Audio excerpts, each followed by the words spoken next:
Well, my favorite has got to be our next guest this evening. Please welcome to the stage for her Bitchella debut. Please welcome Allysin Chaynes!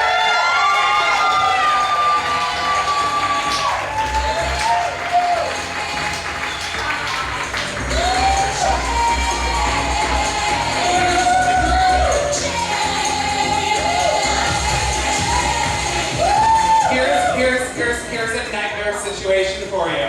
Hire a drag queen to walk down a set of stairs at the beginning of the show. Fuck you.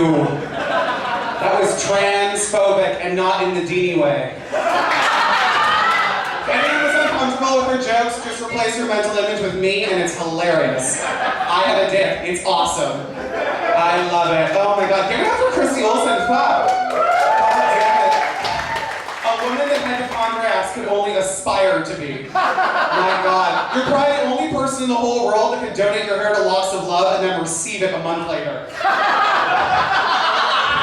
I swear to God, we were waiting upstairs and every time she coughed, I was like, this is it. This is it. My sense ruined because Christy died. Fucking shit, Zach Pierce. I love you, Zach. Proof that being a cunt runs in the family. I love it. And Andrew Johnston. Andrew Johnston. I love it. Thrilled to ask him to be here tonight. A voice so gay that when I hear it, I get a head rush for 15 seconds and my butthole loosens.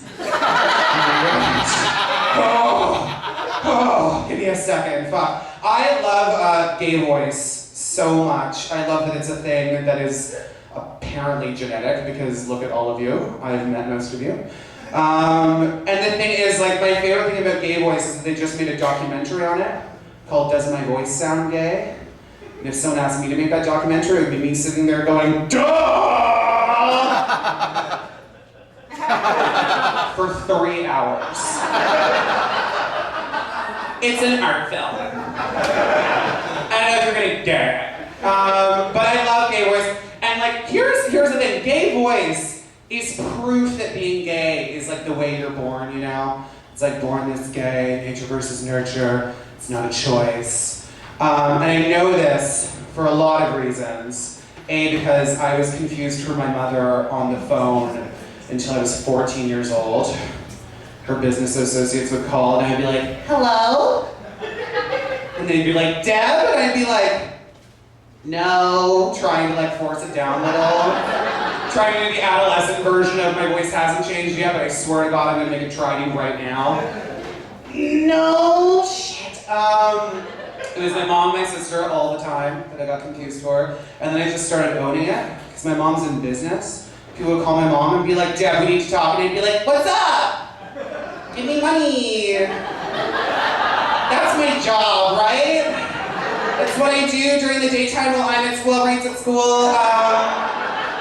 You know, no, I love gay voice mostly because, believe it or not, before I did this, and yes, this is something I do, looking like this is my job, which is fucking stupid as hell.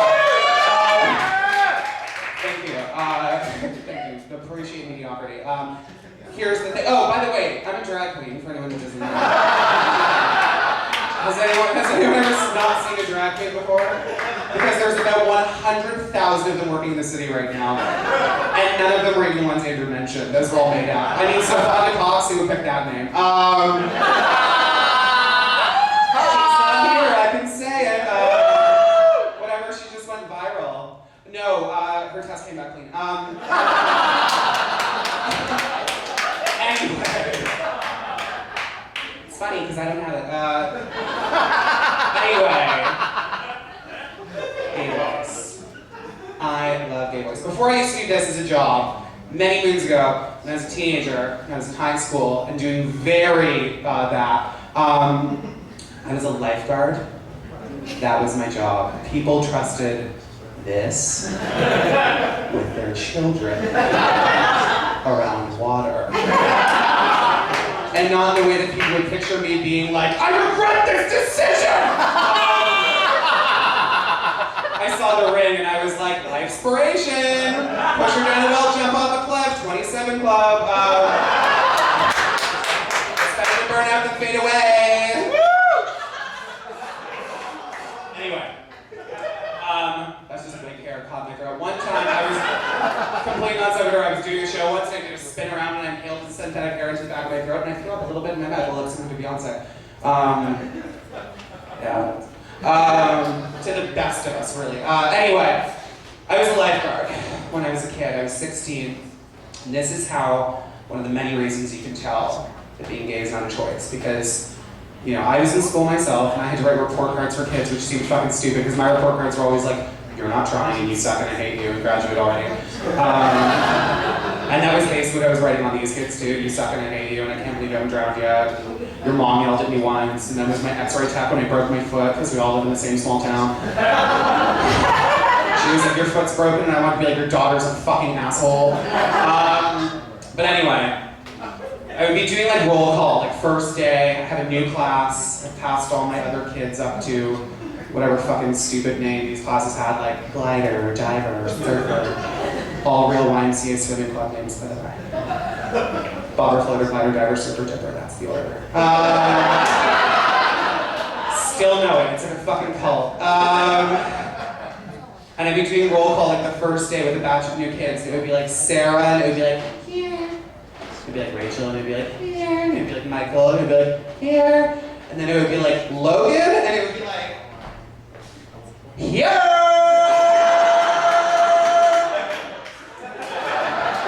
He was fucking jacked off on the stage. Because he would refer to the pool deck as the stage.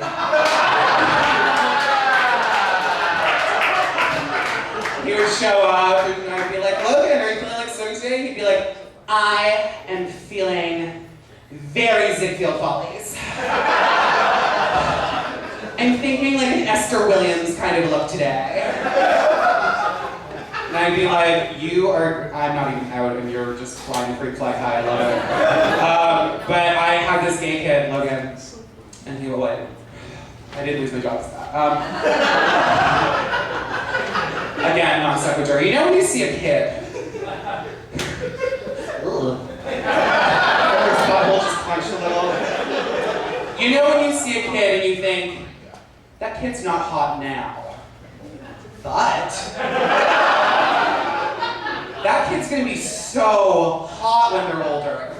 And you wonder, is this inappropriate? Because that happens like a lot.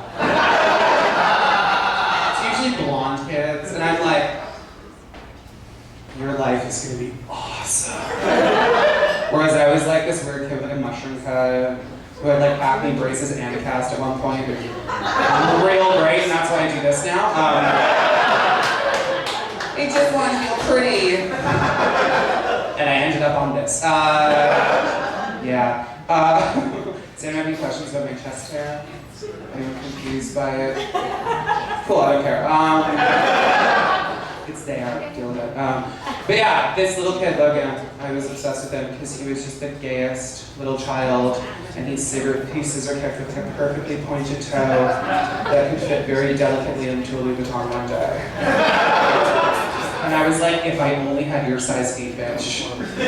God! Anyway, but I wish there had been a lot more gay kids in pop culture growing up because I feel like popular culture has only just started to acknowledge the fact that there are like really gay 3-year-olds, you know? And there were like certain movies where this would totally work better than others, like you know the movie Matilda. Could you imagine if there was like one kid in Matilda in the classroom on the first day that was like, hey, I'm Bryce.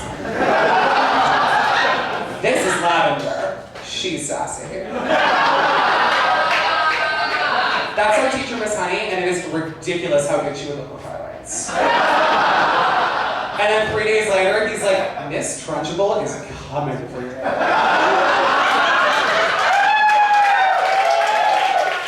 then 4 days later, he's like, I'm not into kink per se, but I tried the chokey once. You know? But this got me thinking about really like gay movies for me growing up. Does anyone remember the movie Now and Then? Oh, thank God, because otherwise the next few minutes we're gonna fucking suck for all of us. Now and Then is The Girls Stand By Me, which is the gay Stand By Me. And here's how this works. There's a gay version of every major blockbuster hit from the last 100 years. Mean Girls, Gay Godfather, think about it. Leon, Regina George. You come to me on Wednesday when we wear pink asking me for a favor. So, gay Stand By Me, here's the thing. There's analogs for all of them. There's also, just shade from Stand By Me for a minute, Christina Ricci, like height of her career, like whatever she was, like 13 or 14. She had just been like the hot weird girl in Casper. She had finished her run as an illustrious Wednesday Addams, my first childhood crush ever. And then they were like, we have this role for you. And you're a feminist, empowered teenager in the 70s. And she's like, great. And then it's like, you're also playing a young Rosie O'Donnell. And she's like, who are the other people's grown-up versions? And it's like, well, Gabby's playing Demi Moore. Thora Birch is playing Melanie Griffith at just the right amount of surgery. And then no one cares about Rita Wilson, so the fat girl's playing her. Height of her career, still no one cared. Anyway, now and then, gay Stand By Me. Amazing. But also that movie's so much more fucked up than Stand By Me. The fucked up part about Stand By Me is that all these boys are going looking for a dead body. The rest of it is pretty fucking tame. Now and then, 3 times people almost drown. There is like seances, there's dark evil magic. There's like an old man on a bicycle all the time for some reason. Janine Garofalo is like predicting the death of like 4 adolescents constantly and misgendering them and calling them fellas, which by today's standards would be not okay. It's a fucked up movie, but it's great because there's analogs in that. Gabby Hoffman, Demi Moore, the writer, Will Wheaton. Same character. The weird, like, little fucking military one, Christina Ricci. And then you've got, like, Thora Birch, River Phoenix, the hot one, except life turned out a lot better for one of them, R.I.P. Thora Birch. He hasn't made a movie in a while, what the fuck? So hot, and thinner than ever. Anyway. And then there's the fat dumb one. Who gets bird shit in her hair and doesn't know what sex is, and is me till 14. Which is great. But that movie with 4 gay kids would have been fucking awesome. Like if they literally just made Gay Stand By Me, where it was like, we're gonna go find out how this kid died. My grandma will know, she's fair, she wears a wig, I tried it on once. It is teased to fucking hell. Do you want to do a seance? Let's contact Marilyn Monroe. Let's contact Marilyn Monroe. I want to talk to Marilyn. I want to know what kind of blonde she was so I can tell my style. But anyway, I would love if there were more like gay slang and culture, if that had started. Because like everything is fucking gay now. Like every single bit of culture is not just gay, but really draggy. That's the whole reason I didn't talk about being a drag queen, because there's RuPaul's Drag Race and the internet, and if you don't know about all that shit, you're fucking stupid. And the thing is, it's like, back then the only references they had were like, Drag Race in Paris is burning, but now gay slang just comes out of nowhere. Like, it doesn't have to mean anything, like in Paris is burning, like, hunty came from like a cunty, whatever, like auntie and things like that. And all these things, if you shoot an arrow and it goes real high, good for you. Like, all these like great quotes that came from things, and like, she serves it to you at every ball, it was so organic. But nowadays, it's like, come through! What the fuck does that mean? Who the fuck, what are you coming through? What are you coming, are you channeling like Jim Morrison of The Doors? Are you breaking on through? Because I would rather just, I'm the type of person who would rather just yell, break on through to someone. I think that would be better. But if gay slang had permeated culture like 35 years ago, we could have had just the best Broadway musicals ever. Andrew Lloyd Webber could have literally written a musical called Evita Bag of Dicks. Featuring hit song, Don't Come For Me, Argentina. The truth is, I never actually came for you. Thank you so much, guys.